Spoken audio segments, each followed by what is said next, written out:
ዛሬ እንግዲህ ዕለተ አርብ ነው። ዕለተ አርብን በብዙ መንገድ የምናስብበት ዕለት ነውና ዛሬ በዕለተ አርብ ላይ ነው ቆይታ የምናደርገው። በጲላጦስ ዘመን ጌታችን መድኃኒታችን ኢየሱስ ክርስቶስ ለሰው ልጅ በገባለት ቃል ኪዳን መሰረት ትንቢቱም ይፈጸም ዘንድ መከራን ተቀበለ። ጲላጦስ በ3 ሰዓት ይሰቀል ዘንድ ሲፈረድበትም መስቀሉን ተሸክሞ በዕብራይስጥ ጎልጎታ ወደ ተባለው ቀራንዮ ወደሚባል ቦታ ወጣ። የራስ ቅል ስፍራ ቀራንዮ ጎልጎታ አዳም አጽም የተቀበረበት ቦታ ነበር። በዚያም የአዳም መቃብር የሆነች ዋሻ አለች። የመስቀሉን እንጨት በዚያ በምድር መካከል አይሁዶች ተከሉት። የአዳም አጽም ቀድሞ ከአዳም ትውልዶች ሲተላለፍ ከኖህ ደርሷል። ኖህም ወደ መርከብ እንደ ታቦት አስገብቶት በኋላ መልከጼዴቅ ቀብሮታል። ጌታችንም ከአዳም የራስ ቅል በላይ ሊያድነው መስቀል ተሸክሞ ተንገላታ። አይሁዶችም የቀራንዮን ዳገት እየገፉት ከወደ ጫፏ ደረሱት። ሁለቱንም እንጨት አመሳቅለው ዓይኖቹ እያዩ እጆቹና እግሮቹን ቸነከሩት። በዕለተ አርብ ቀትር 6 ሰዓት ላይም ተሰቀለ። ጌታችን የተሰቀለበት ሰዓት ፀሐይ በሰማይ መካከል በሆነ ጊዜ የጥላ መታየት በሚጠፋበት ወደ ሰው ተረከዝም በሚገባበት ነበር። ከ6 ሰዓት ጀምሮ እስከ 9 ሰዓት ምድር ጨለመች። ፀሐይ፣ ጨረቃ፣ ከዋክብት ብርሃናቸውን ከለከሉ። ምክንያቱም የፈጣሪያቸውን እርቃኑን ይሸፍኑ ዘንድ ነበር። ቀትርም በሆነ ጊዜ ፀሐይ ጨለመ፣ ምድር ሁሉ እስከ 9 ሰዓት ድረስ ጨለማ ሆነ።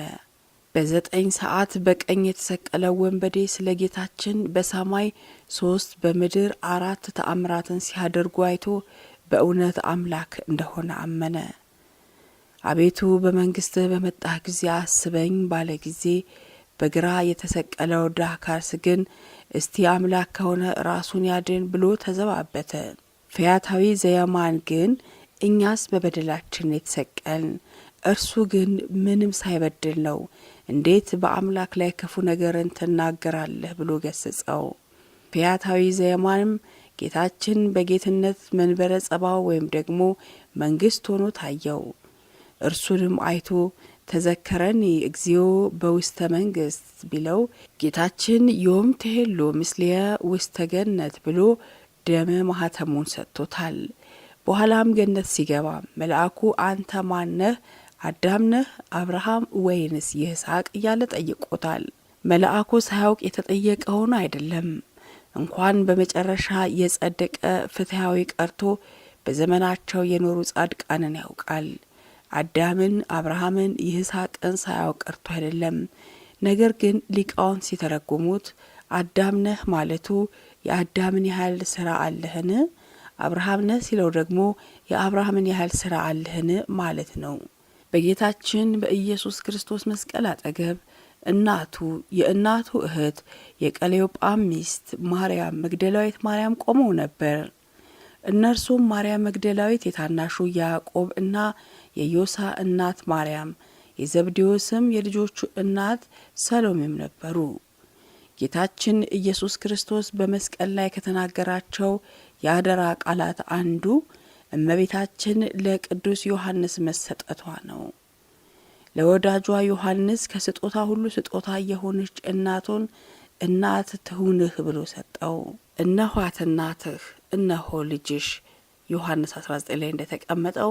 በኋላም ወደ ቤቷ ወሰዷት። 15 ዓመት ኖራለች። በዚህም የዮሐንስ ቤት በአዲባራ ቤት ተመስላለች። እመቤታችንም የሚያጽናናትን ወዳጁ ዮሐንስን ሰጥቷታል። የእመቤታችን ለዮሐንስ መሰጠት ቀድሞ በሙሴ አንጻረ ጽላት ለሕዝብ ሁሉ እንደተሰጠች በዮሐንስ አንጻርም እመቤታችን ለሁላችን ለምእመናን ተሰጥታለች።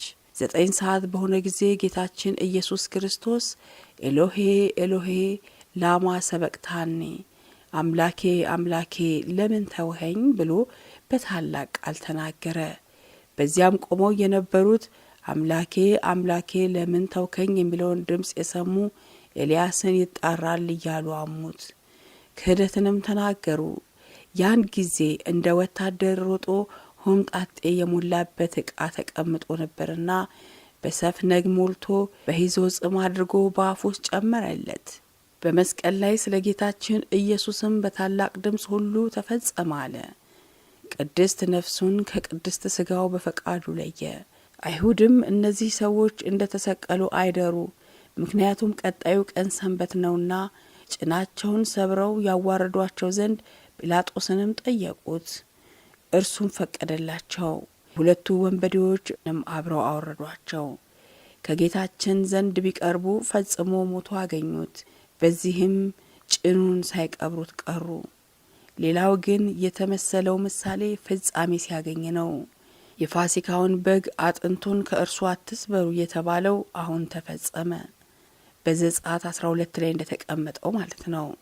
ከጭፍሮቹም አንዱ ቀኝ ጎኑን በጦር ወጋው እንዲል ከወታደሮቹ አንዱ የሆነው ለንጊኖስ የጌታችን ጎን ቢወጋው ትኩስ ደምና ቀዝቃዛ ውሃ ፈሷል። ለንጊኖስ ጥንተ ታሪኩ አንድ ዓይኑ የጠፋ ሲሆን ጌታችን በተሰቀለበት ጊዜ ወደ ጫካ ሸሽቶ ርቆ ነበር። ምክንያቱም ከዚህ ሰው ሞት አልተባበርም በማለት ነው። አመሻሹ ላይ የአይሁድ አለቆች ሲመለሱ ከመንገድ አገኙት። ስለምን ከመሲሁ ሞት አልተባበርክም አሉት። እርሱም ምንም ስላላገኛችሁበት አላቸው። ከዚያም በኋላ እንደ ሕጋቸው እንደሚቀጡት ቢነግሩት እየሮጠ ሄዶ የጌታችንን ጎን ሲወጋ ደሙ በዓይኑ ላይ ፈሰሰ። ያን ጊዜ ዓይኑ በራለት። ከጌታችን ጎን የፈሰሰው ደም እንደ ለቅርጽ ሆኖ በሁለት ወገን ደምና ውሃ ሆነ። ከጌታችንም የፈሰሰውን ትኩስ ደም መላእክት በጽዋ ቀድተው በዓለም ላይ ረጩት። ይህ መሰረት ሆኖ ዛሬ በቤተ ክርስቲያን የሚታነጸው የጌታችን ደም እየነጠበበት ነው። ለዚህም ነው ቅዱስ ጳውሎስ አሁንም በገዛ ደሙ የዋጃትን የእግዚአብሔር ቅዱስ ቤተ ክርስቲያን ተጠብቁ ዘንድ መንፈስ ቅዱስ እናንተን ጳጳሳት አድርጎ ለሾመበት ለመንጋው ሁሉና ለራሳችሁ ተጠንቀቁ ያለው። ከጌታ ጎን የፈሰሰው ውሃ ደግሞ ምእመናን የልጅነት ጥምቀትን ስንጠመቅ ውሃውን ካህኑ ሲባርከው ማየገቡ ይሆናል። ቅዳሜ ከቀድሞ በተለየ መልኩ የጌታችን መከራ በማሰብ በጾም ታስቦ ስለምትውል የተሻረችው ቅዳሜ ትባላለች።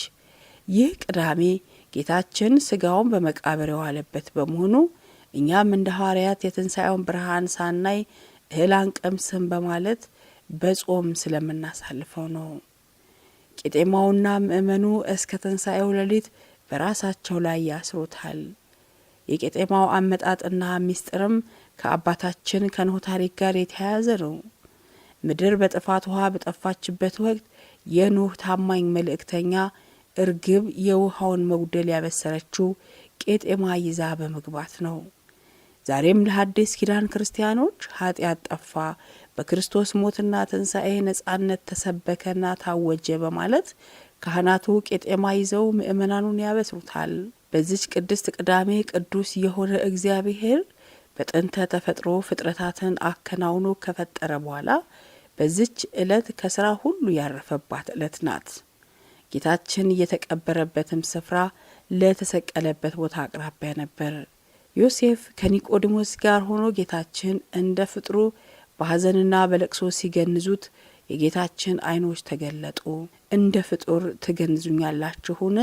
በሉ እንዲህ እያላችሁ ገንዙኝ፣ ቅዱስ እግዚአብሔር፣ ቅዱስ ኃያል፣ ቅዱስ ሕያው አላቸው።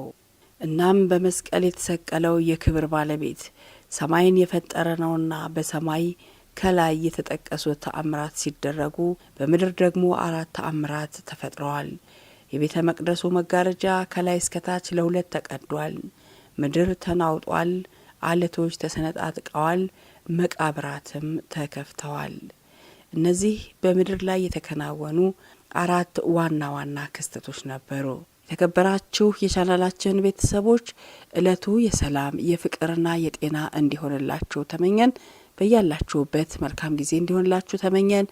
በዓሉ የሰላም የጤናና የፍቅር ይሆንላችሁ። መልካም ጊዜ